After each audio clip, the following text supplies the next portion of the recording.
J était fiancé au prince Kyle bien avant notre départ, grâce à un accord entre nos deux familles. Cependant, cet accord a été soudainement rompu au milieu d'une fête somptueuse, lorsque Kyle a annulé nos fiançailles parce qu'il prétendait en avoir assez de moi et vouloir être avec Terenezza. J était horrifié par cette trahison, tandis que les invités de la fête applaudissaient Kyle et Terenezza alors que cette dernière annonçait leur prochain mariage. Je n'arrivais pas à comprendre comment tout le monde pouvait applaudir une idiote qui venait de rompre nos fiançailles. Mais j'ai fini par comprendre la raison. Kyle louait Terenezza comme une femme gentille et intelligente, tandis que je était qu'une insensible. Elle a dit qu'avoir dû faire semblant être heureuse être fiancée à moi pendant 17 ans avait été le plus grand supplice de sa vie et qu'elle était vraiment heureuse être enfin libérée de moi. Mais je n'étais pas quelqu'un qui renonçait facilement. J'ai rappelé à Kyle que ses fiançailles avaient été arrangées par nos parents et qu'elle ne pouvait pas les annuler seule.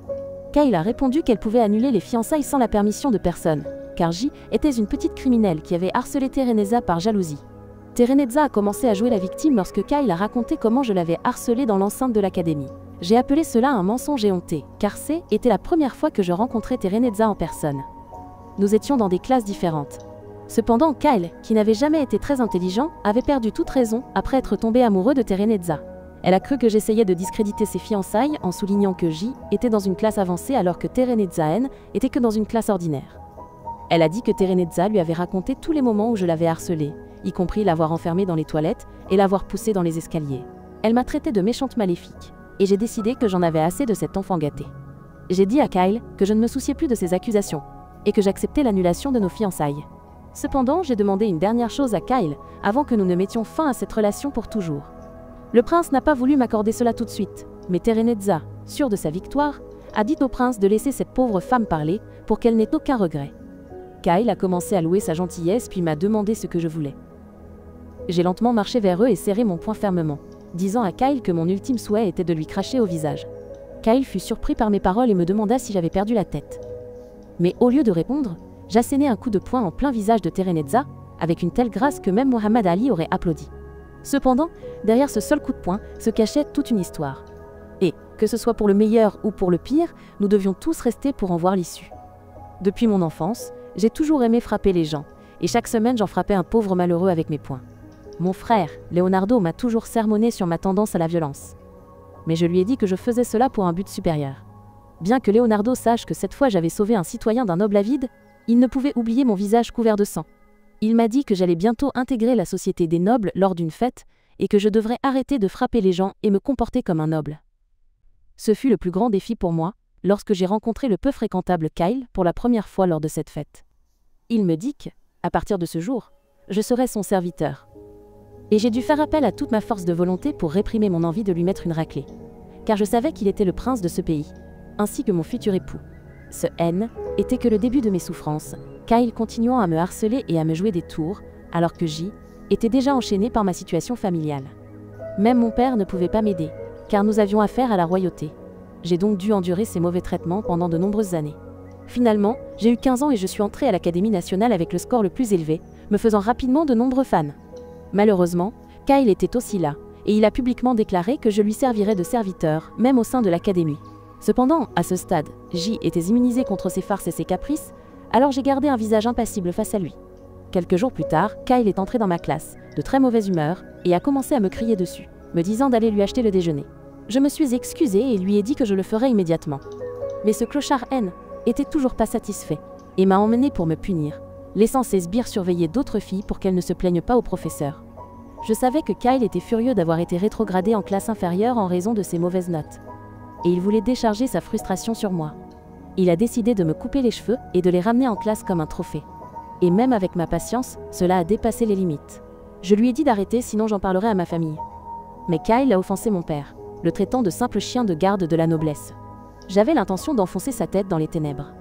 Mais heureusement, le prince Julius était proche, et il est immédiatement intervenu pour arrêter la dispute. Kyle n'a rien pu faire devant son frère et est parti après avoir été sermonné. Je savais qu'il reviendrait me déranger une fois de plus, mais je suis quand même reconnaissant à Julius de m'avoir sauvé.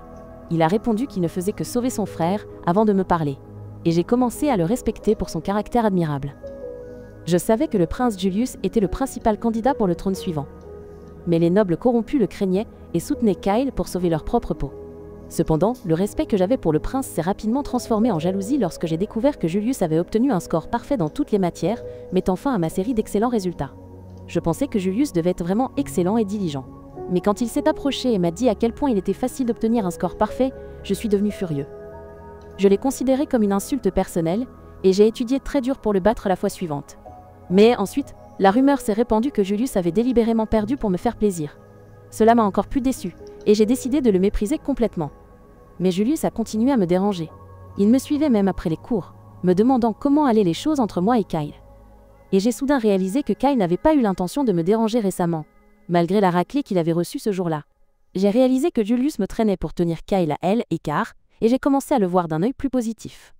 Puis Julius a commencé soudainement à me courtiser, et j'aurais pu tomber amoureuse s'il ne m'avait pas traité de créature fascinante. J'ai été choquée par son commentaire, mais il s'est avéré que Julius ne mentait pas, il me considérait vraiment comme une créature fascinante, digne d'études et prenait même des notes sur moi. C'est à ce moment-là que j'ai commencé à détester Julius, et que j'ai souhaité pouvoir un jour lui tomber dessus, ainsi qu'à Kyle. Pour revenir au présent, toutes mes pulsions refoulées ont finalement trouvé une issue sous la forme du visage de Terenezza. D'un seul coup, j'ai projeté la fille au loin, et ai assommé 2 autres dames d'un même coup. Kyle a paniqué et m'a demandé ce que je faisais. J'ai froidement répondu que j'avais été dérangée par ses paroles venimeuses, et que Terenezza devait en payer le prix. Ensuite, je me suis dirigée vers la foule de nobles en ébullition, réalisant pleinement que chacun d'entre eux était un scélérat corrompu. Je suis en colère contre eux parce qu'ils ont célébré l'annulation du mariage de Kyle, alors j'ai mis des gants de boxe que j'ai toujours sur moi en cas d'urgence. Les nobles ont paniqué et ont appelé la garde, mais j'ai rapidement utilisé la magie pour les endormir avant de décapiter chaque noble un par un. Les nobles ont commencé à supplier n'importe qui de les protéger, offrant même de vendre leur esclavage, bien que la traite des esclaves soit illégale dans le pays. J'ai réalisé que ces gens étaient des déchets non recyclables, et qu'il n'y aurait aucun poids sur ma conscience si je les mettais tous inconscients. J'ai donc activé ma magie temporelle spéciale pour accélérer la vitesse, et j'ai commencé le nettoyage avec des coups de poing de rang E pour tout le monde. En peu de temps, tous les nobles gisaient sur le sol. Kyle fut le dernier à rester, et il a chié dans son pantalon après avoir vu mon vrai moi. J'ai dit au gars que C était maintenant son tour, et juste au moment où j'allais frapper, mon frère Leonardo est arrivé pour m'arrêter. Cependant, il était trop tard, et j'ai envoyé Kyle voler contre le mur. C était exaltant. Alors que Leonardo était horrifié de voir les nobles gisant sur le sol, Julius semblait s'amuser beaucoup. J était presque tenté de lui donner une gifle, mais j'ai décidé de ne pas aller trop loin pour le moment. Je suis allé saluer Julius et Leonardo, et ils m'ont demandé la raison de ma frénésie de violence. Au début, j'ai parlé comme un robot, disant qu'ils avaient commis des crimes impardonnables et qu'ils étaient en plus vantés, donc je les avais punis sur le champ. Mais lorsque Julius m'a demandé de lui donner les détails exacts, j'ai répondu qu'il m'avait mis en colère, alors je les avais vaincus. Leonardo a eu une crise cardiaque en entendant cela, mais Julius a commencé à rire, disant qu'il aurait souhaité que quelqu'un invente l'appareil photo, car il voulait vraiment voir comment j'avais battu tous les nobles. Il m'a dit d'attendre qu'il arrive pour commencer la bataille, mais je lui ai dit que C était une demande absurde. Pendant ce temps, mon frère a commencé à paniquer en pensant aux conséquences, mais Julius l'a rassuré en disant qu'il s'occuperait de tout ici. J'ai soudainement eu le vertige, et je me suis effondrée. Julius a rattrapé ma tête juste avant qu'elle ne touche le sol. Je me suis réveillée 3 jours plus tard, entendant une sonnerie dans ma tête. En reprenant lentement conscience, j'ai réalisé que j'avais utilisé trop de pouvoirs que Krenoa, le dieu du temps, m'avait accordé. Cependant, dès que j'ai ouvert les yeux, j'ai vu une femme de chambre au-dessus de moi, pointant un couteau vers moi. J'ai calmement demandé à la femme de chambre « Qui es-tu » Mais elle a crié « Meurs !» et a essayé de me poignarder. Cependant, elle ne pouvait pas égaler ma vitesse de réaction et a été projetée contre le mur instantanément. Leonardo est entré en courant en entendant le bruit sourd de la chambre de sa sœur et fut horrifié de voir que la première chose que j'avais faite après mon réveil était de frapper quelqu'un. Quoi qu'il en soit, il m'a dit à quel point il était inquiété pour moi, puis Julius est entré dans la pièce après que je me sois lavée. Julius a annoncé que mes fiançailles avec Kyle étaient officiellement annulées avec la permission des 2 familles. Kyle a été déshérité de la succession royale pour avoir couvert des nobles impliqués dans la traite des esclaves, et tous les nobles de la fête ont été arrêtés. J était satisfaite d'apprendre cela et j'ai demandé à Julius si j'allais être punie. Il a dit que J était trop importante pour la famille royale pour être punie. Mais jusqu'à ce que cette affaire se tasse, j'aurais du mal à trouver un homme prêt à m'épouser. Cependant, il avait aussi une bonne nouvelle pour moi. Julius m'a dit que mes actions récentes étaient devenues une légende dans tout le royaume et que tout le monde parlait de moi, comme si j'étais Batman. Il m'appelait la Dame de Sang, qui avait jeté un groupe de nobles maléfiques en prison d'un simple coup de poing, et je ressemblais à une héroïne pour eux tous. Léo s'est effondré en entendant un autre surnom terrifiant de sa sœur. Mais Julius lui a dit qu'il y avait des choses plus importantes à régler d'abord. Parmi les nobles arrêtés, il y avait plusieurs personnalités importantes qui occupaient des postes au sein du gouvernement. Mais leur plus grand défi était le Premier ministre, le plus grand partisan de Kyle.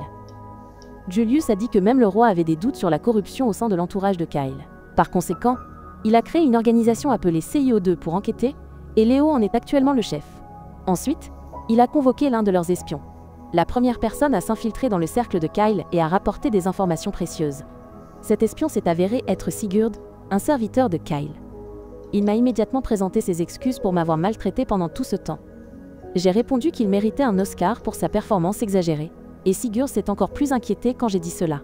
Julius m'a permis de le frapper si je voulais régler mes comptes, et j'ai accepté. Cependant, je n'ai fait que tapoter Sigurd sur la joue, car il m'avait aussi sauvé la vie plusieurs fois en travaillant pour Kyle. Ensuite, j'ai demandé la permission de partir, réalisant que J était enfin libre de faire ce que je voulais sans être plus lié à Kyle. La première chose sur ma liste était d'interroger la femme de chambre qui avait essayé de m'assassiner. Le matin, je suis allée à l'entrepôt où la femme de chambre Nanaka était coincée, mais j'ai découvert qu'elle avait retiré ses vêtements. Soudain, un chat errant m'a attaqué, mais je l'ai assommé et j'ai réalisé que la femme de chambre était en fait un métamorphe. J'ai dit à Nanaka de reprendre sa forme humaine afin que nous puissions discuter. Il s'est avéré que la femme de chambre était en fait un garçon. Il était déterminé à me tuer par tous les moyens, et j'ai réalisé que était à cause du sceau de servitude sur sa poitrine qui obligeait le garçon à obéir à tous les ordres de son maître. J'ai demandé à Nanaka s'il était prêt à me dire tout sur son maître s'il pouvait le libérer, et il m'a dit d'essayer. Je l'ai pris comme une acceptation, et je l'ai immédiatement plaqué au sol avant d'utiliser mon pouvoir pour inverser le temps sur son sceau de servitude. Dans ce monde, tous les êtres humains sont nés avec une bénédiction d'un dieu. Mais la plupart des gens ne réalisent jamais quel dieu les a bénis. Ceux qui le réalisent peuvent utiliser le pouvoir accordé par le dieu. Et j'ai été béni par Krenoa, le dieu du temps, c'est pourquoi ma famille est si précieuse. J'ai utilisé le pouvoir de Krenoa pour restaurer le corps de Nanaka à son état, avant qu'il ne soit réduit en esclavage. Mais cela m'a épuisé. Quoi qu'il en soit, le gamin a tenu sa promesse et m'a dit que celui qu'il avait envoyé ici était le premier ministre Godwin. Le fils de Godwin faisait partie de mes victimes lors de la fête, et il avait ordonné à Nanaka de me tuer. Mais il avait été envoyé ici il y a bien longtemps pour surveiller ma famille. Nanaka m'a dit que Godwin était un individu cruel, qui envoyait des espions dans toutes les familles nobles pour découvrir leurs secrets, puis les inciter à entrer dans un accord d'esclavage afin qu'ils s'enfoncent davantage dans notre piège. Eh bien, cela suffit, et J était prêt à aller chez Godwin pour lui donner une leçon. Nanaka m'a dit de m'arrêter, car Godwin est toujours entouré de gardes, mais cela ne m'arrêterait pas. Par conséquent, le serviteur, qui cède, échappe, m'a dit que je trouverais une meilleure occasion de le vaincre lorsque nous assisterions à une vente aux enchères d'esclaves dans une semaine. Il ne connaissait pas l'emplacement de la vente aux enchères, mais il m'a promis qu'il pourrait m'aider à contacter le marchand d'esclaves, car il était prêt à faire n'importe quoi pour se venger de celui qui avait réduit en esclavage lui et beaucoup d'autres de son espèce. J était ravi d'avoir son aide et je l'ai emmené avec moi, sans savoir que Julius avait entendu tout mon plan. Quelques jours plus tard, Nanaka et moi sommes allés dans le quartier des marchands d'esclaves et j'ai parlé d'un morceau de mithil que j'avais acheté à un enfant pour 1 sou. Nanaka m'a dit que j'avais été arnaqué, mais je ne l'ai pas cru. Puis je me suis tournée vers Julius, qui nous avait suivis sans y être invité. Au début, il a dit qu'il voulait en savoir plus sur ces sujets, car cela ferait de lui un meilleur roi. Mais lorsque j'ai insisté, il a admis qu'il avait entendu notre conversation et avait réalisé qu'il ne pouvait pas manquer cette occasion amusante de voir quelques voyous inconscients. À ce moment-là, un groupe de voyous est apparu, et J était ravi qu'il y ait des gens à combattre. Cependant, Nanaka m'a dit de retenir mon esprit combatif, car il pourrait parler pour résoudre le problème. Il a approché le groupe de voyous et a proposé de les payer s'il les amenait chez un marchand nommé Junk, mais ils ont refusé de faire affaire avec des gens qui ressemblaient à des faibles comme nous. Ils ont parlé d'un enfant qui avait raconté qu'une femme riche et stupide lui avait acheté une pierre pour l'aigle, équivalent d'une pièce d'or, et qu'ils avaient décidé d'en profiter. Ils ont aussi battu le garçon et lui ont pris sa pièce d'or en chemin, pour prouver que les forts mangent les faibles. Entendre cela m'a mis en colère, j'ai décidé que ces gars méritaient d'être assommés, et j'ai augmenté ma force avant de l'utiliser pour accélérer. J'ai rapidement maîtrisé 3 des voyous, puis j'ai intimidé les 2 autres, qui ont réalisé qu'ils avaient affaire à une noble guerrière redoutable. Quoi qu'il en soit, j'ai maîtrisé le voyou dégoûtant, et me suis ensuite tourné vers le dernier voyou, celui qui avait dit que les forts mangent les faibles. J'ai dit que selon sa logique, je pouvais lui faire n'importe quoi, et il a supplié ma pitié, promettant de rendre l'argent au garçon. Je lui ai dit qu'il pourrait le faire après avoir été assommé, mais le voyou a immédiatement utilisé l'emplacement du marchand d'esclaves comme levier de négociation. Cependant, il a stupidement révélé l'emplacement immédiatement, et je l'ai remercié avant de le maîtriser. Ensuite, je me suis retournée pour voir Julius, qui applaudissait avec admiration, et je lui ai demandé ce qu'il avait fait pendant que je me battais. Il m'a demandé si je devais intervenir et j'ai immédiatement refusé. Ensuite, Julius a décidé de parler lui-même au marchand d'esclaves Junk, craignant qu'il ne reconnaisse Nanaka ou que je ne le mette KO avant d'obtenir des informations. Il a réussi en quelques minutes en bluffant et en le menaçant, et a découvert l'emplacement de la prochaine vente d'esclaves. Sur le chemin du retour, j'ai qualifié Julius de potentiel traître, et il a répondu que C était toujours mieux qu'un fou violent. Nanaka s'est demandé si C était le genre de couple improbable dont il avait beaucoup entendu parler. Mais soudain, Julius et moi avons eu la même idée, et lui avons demandé une idée pour s'infiltrer dans la vente aux enchères. Peu de temps après, je suis allé rendre visite à un noble nommé Zan, qui s'avérait être le marchand d'esclaves que Junk nous avait donné comme contact. Zan fut ravi de voir une nouvelle clientèle devant lui. Mais il me dit qu'un petit noble ne devrait pas parler à un paria comme Junk, juste pour le rencontrer, alors que je pouvais demander à n'importe quel noble que je connaissais l'adresse de celui-ci. Je lui ai dit que cela n'avait plus d'importance, et lui ai ensuite demandé quel était son lien avec Junk. Zan a dit qu'il n'avait aucune relation commerciale, et qu'il n'embauchait Junk que pour lui amener des esclaves potentiellement précieux qui apparaissaient dans le quartier des bas-fonds. Je lui ai demandé ce qu'il entendait par là, et il a répondu « sirènes, nymphes, bêtes et autres créatures de valeur ». Puis il a désigné Nanaka, disant que cette bête était également une merveille de grande valeur. Lorsque Nanaka s'est inquiété en entendant cela, j'ai demandé à Zan comment il savait que ma suivante était une bête, et il a répondu qu'il avait suffisamment d'expérience dans ce domaine. Il a commencé à rire et j'ai failli le frapper sur le champ. Mais Nanaka m'a retenu, disant que nous devions suivre le plan. Quoi qu'il en soit, une fois que ce misérable a arrêté de rire, il m'a demandé quel genre d'esclave je voulais. Je lui ai dit que j'avais entendu dire qu'une vente aux enchères d'esclaves allait avoir lieu dans la capitale, et que je voulais y assister. Zan est devenu sérieux en entendant cela et a dit que pour participer à la vente aux enchères, je devais être vérifié. Pour ce faire, je devais révéler mon identité aux autres participants de la vente aux enchères et acheter ou vendre au moins 6 esclaves. Je lui ai proposé de lui donner autant d'argent qu'il voulait, mais Zan a répondu que le problème n'était pas l'argent. Il a plutôt dit que si je pouvais lui fournir l'esclave bête que j'avais, il m'emmènerait à la vente aux enchères en tant que fille d'un parent éloigné. Je me suis vraiment mise en colère en entendant cela, mais j'ai réussi à maîtriser ma colère et j'ai souri poliment, disant que si C était tout ce qu'il fallait pour entrer dans la vente aux enchères, J était prête à lui donner l'esclave. Immédiatement après, Nanaka et moi sommes partis de la résidence. Et je n'arrivais toujours pas à croire que le commerce d'esclaves se pratiquait aussi ouvertement dans le royaume. Naja était également heureuse que tout se soit déroulé comme prévu, et que Zan ait agi exactement comme Nanaka l'avait prédit. Nanaka fut également surprise de me voir ne pas utiliser mes points pour régler les problèmes, et je me suis moquée de lui pour avoir dit une bêtise. De retour à la maison plus tard, j'ai demandé à Nanaka s'il était sûr de cela, car bien que je puisse effacer son sceau d'esclave plus tard, je ne pouvais pas le protéger pendant qu'il était un esclave. Nanaka a répondu que Zan semblait vouloir le mettre aux enchères et qu'il ne laisserait personne blesser sa marchandise avant la vente. Il a ajouté qu'il faisait cela pour expier sa tentative de me tuer et a soudainement commencé à bâiller. J'ai compris que les bêtes nocturnes sont principalement actives la nuit et dorment le jour. Et à ce moment-là, Nanaka s'est transformé en forme animale, quand il s'est endormi dans mes bras. Je l'ai ramené à l'auberge où le prince Julius nous attendait. Je lui ai dit que la négociation avait été un succès, et il a été choqué d'apprendre que j'avais pu gérer la situation sans aucune effusion de sang. J était furieux de ce commentaire. Et puis Julius a dit qu'il aurait dû venir avec moi pour être témoin de cette occasion rare où je résolvais tout sans violence.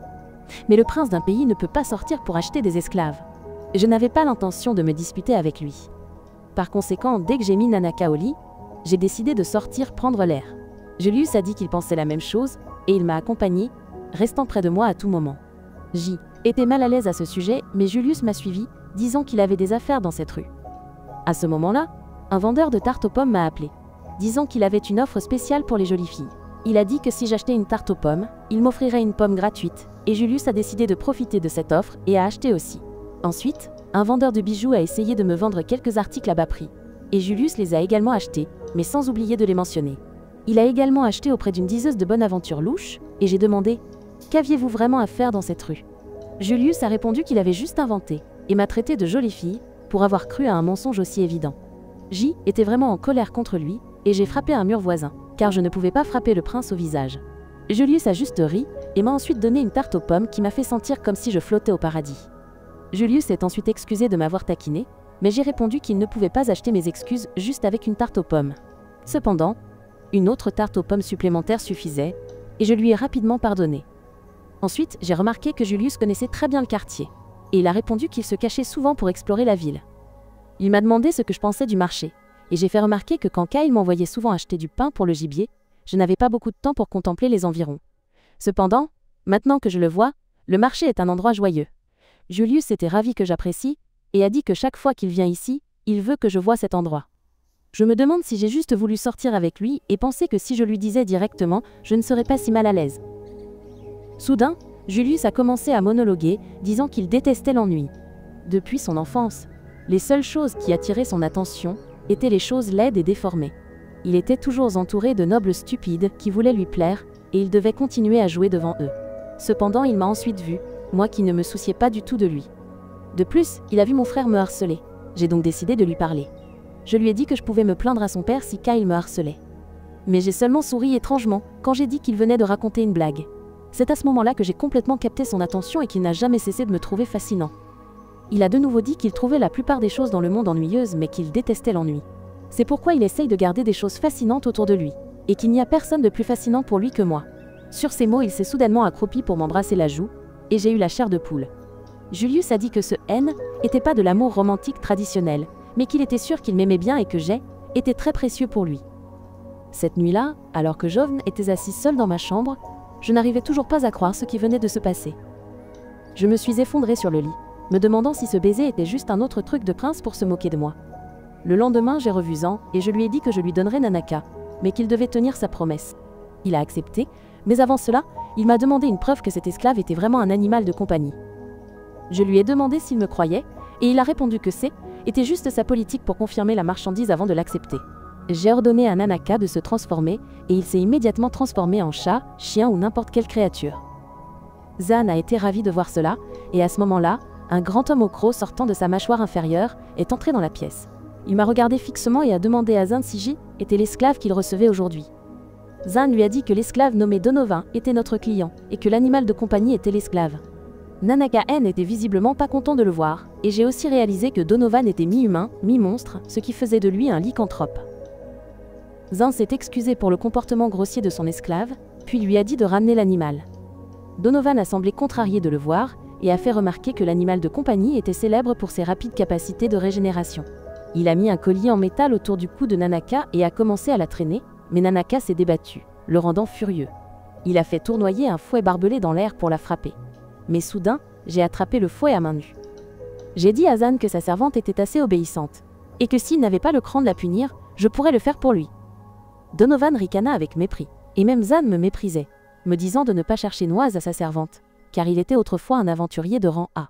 Il a déclaré que j'avais besoin d'être fort comme un capitaine d'ingénieur pour le vaincre. Et je lui ai demandé ce qu'il y avait de mal à ça. Il s'est brouillé et a dit qu'il ne faisait que s'inquiéter pour moi. Mais Donovan a alors déclaré qu'il était trop tard. Il ne laisserait pas une femme piétiner son orgueil et a décidé de me donner une leçon.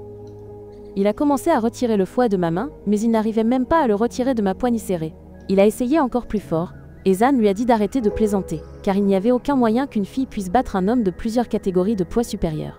Donovan a répondu qu'il essayait sérieusement de son mieux. Et j'ai alors demandé à Zan si Donovan serait mis aux enchères. Il a répondu qu'il garderait Donovan comme garde du corps personnel et entraîneur pour les autres serviteurs. Et était une bonne nouvelle pour moi, car je n'avais pas à m'inquiéter autant de sa perte de valeur après être coincé dans des objets. Et puis j'ai soudainement projeté Donovan dans les airs, avant de le projeter dans la stratosphère. Zan a été stupéfait de voir cela, mais cela ne me concernait pas. Je me suis tournée vers Nanaka et lui ai retiré son collier, voyant qu'elle saignait. J'ai utilisé de la magie de guérison pour soigner sa blessure, et les serrer dans mes bras, lui disant que je reviendrais bientôt la chercher, et qu'en attendant, elle devait supporter les ennuis qu'elle rencontrait ici. Je me suis tournée pour parler au noble au sujet de la vitre brisée, et il a dit que je n'avais pas à payer pour les réparations. Il m'a même remercié de lui avoir appris une leçon à Donovan, car il échouait toujours à le faire lui-même. Quand je suis rentrée à mon auberge, j'ai vu une voiture familière garée devant la porte. Mon frère est sorti de la voiture, et il était vraiment furieux contre moi. Il a dit que je pourrais lui raconter toute l'histoire quand nous arriverions dans la capitale. Et quand j'ai vu Julius dans la voiture, j'ai maudit cet héritier inutile, qui était même pas capable d'empêcher mon frère de nous retrouver. Quand nous sommes arrivés dans la capitale, Léo a commencé à boire beaucoup de vin à la table du thé, demandant à Julius et à moi si nous avions une quelconque conscience commune. Il a demandé comment nous pouvions nous livrer à la débauche de cette manière, mais Julius a répondu qu'ils avaient trouvé le lieu de la vente aux enchères d'esclaves, dont tout était sous contrôle. Léo s'est calmé avant de dire qu'il avait également fait des recherches, et découvert que le Premier ministre Godwin organisait lui-même la vente aux enchères. Je lui ai dit que la vente aux enchères aurait lieu dans 2 jours et demi, et Léo a paniqué en commençant à planifier la grande tâche. Pendant ce temps, j'ai commencé à fixer Julius du regard et la souris doucement et m'a demandé si je voulais manger une tarte aux pommes comme la veille. Je lui en voulais sans raison, mais Léo nous a interrompus, disant qu'il avait déjà un plan. Premièrement, il voulait que je rentre chez moi, mais j'ai refusé, disant que C était la seule chose que je ne pouvais pas faire. Léo pensait que la seule raison qui me poussait était de gifler Godwin, mais j'ai répondu que C était bien plus que cela. J'ai dit que depuis mon enfance, j'avais vu des gens bien souffrir pendant que des nobles maléfiques continuaient à prospérer. Je croyais que ces méchants avides ne pouvaient pas être punis par des moyens ordinaires et que je devais leur faire quelque chose à ma manière. Je me suis soudainement levée, et j'ai dit que les nobles égoïstes et cupides étaient la cible la plus satisfaisante à gifler. Léo et Julius ont eu leur réaction habituelle face à mon inclination à la violence. Et j'ai dit que les nobles ne peuvent même pas battre les nobles. Mais comme je suis la fille d'un duc, ça ira. Julius était d'accord avec moi, à la déception de Léo, qui craignait que ma nature violente ne ruine la réputation de la famille. Cependant, le plus gros problème était qu'il pourrait y avoir quelqu'un de l'Empire Vanquish là, bas à la vente aux enchères. Léo et moi étions tous deux tendus en entendant cela, car l'Empire Vanquish était en conflit avec notre royaume de Palestine depuis 300 ans. Ils étaient connus pour être des barbares, ne respectant que la force comme seul système hiérarchique, et ils étaient dirigés par de puissants mages. Bien que des négociations de paix aient récemment commencé avec les deux nations, Léo a confirmé que l'armée de l'air Vanquish avait récemment contacté Godwin. Par coïncidence, à ce moment-là, Godwin avait une réunion avec des responsables de l'armée de l'air Vanquish. Il s'est mis en colère contre moi pour avoir gâché la fête de Kyle et leur plan, et a ordonné au chevalier de me faire sortir. Le chevalier roux a joyeusement accepté la tâche et s'est envolé sur son dragon. Mais Godwin N n'était pas satisfait de son attitude satisfaite. À ce moment-là, une fille a dit à l'homme de laisser tomber les mages et de voir ce qu'elle avait. Elle a pointé une arme vers Godwin, mais comme l'arme n'avait pas été inventée dans ce monde, nous ne savions pas ce que c'était. La fille nous a dit que C était un cadeau de la déesse Palmia, et que Godwin avait sorti sa chaîne, disant que nous avions un cadeau de sa part. Nous ne pensions pas que ce truc en forme d'œuf ennuyeux pouvait faire quoi que ce soit. Mais quand la fille a brisé un vase avec une arme à feu, il a été choqué jusqu'au cou. Cette fille n'est autre que Tereneza, la petite amie de Kyle. Et elle a dit à Godwin d'utiliser cette arme, qui peut tuer même les ennemis les plus redoutables, pour gagner ses batailles à venir. Mais cette vidéo se termine ici. N'oubliez pas de aimer et de vous abonner à la chaîne. Merci de votre suivi et à bientôt.